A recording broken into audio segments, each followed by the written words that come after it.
De tous les rebondissements à ce stade du procès, les accusés ont donc exposé leur version des faits et elles se contredisent fortement. Le premier à avoir été entendu est Jérôme Douglas, le tireur présumé. Son audition a duré 2 heures. Il a dit vouloir dire la vérité car il a été pardonné par le fils et la fille de Patrice Klett. Je cite ses propos.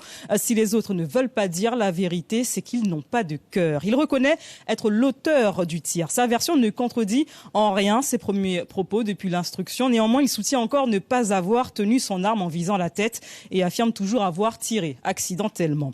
En revanche, la Cour a appris de nouveaux éléments. Karian Bourguignon, le chauffeur, annonçait ne jamais avoir été au courant de l'initiative. Un point contredit par le tireur qui a affirmé avoir été le dernier à monter dans le véhicule. Les armes et le plan étaient déjà énoncés, la maison de Patrice Klett ciblée.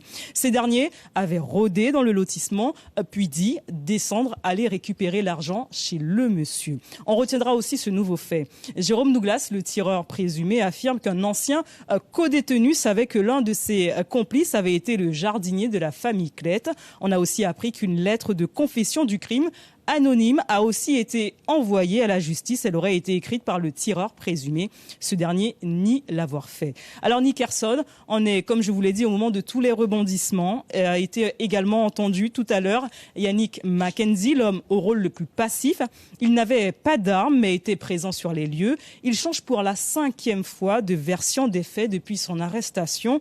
Selon lui, il n'était pas question d'un cambriolage, mais d'une livraison de stupéfiants et n'aurait vu les armes qu'au dernier moment. Les hommes aux manettes seraient le fugitif et le tireur présumé. Sauf que l'une de ces versions va dans la droite ligne de celle entendue par le tireur aujourd'hui. Autant vous dire que la prise de parole de ce dernier est très perturbante pour le président de la Cour, les magistrats et les avocats de la défense.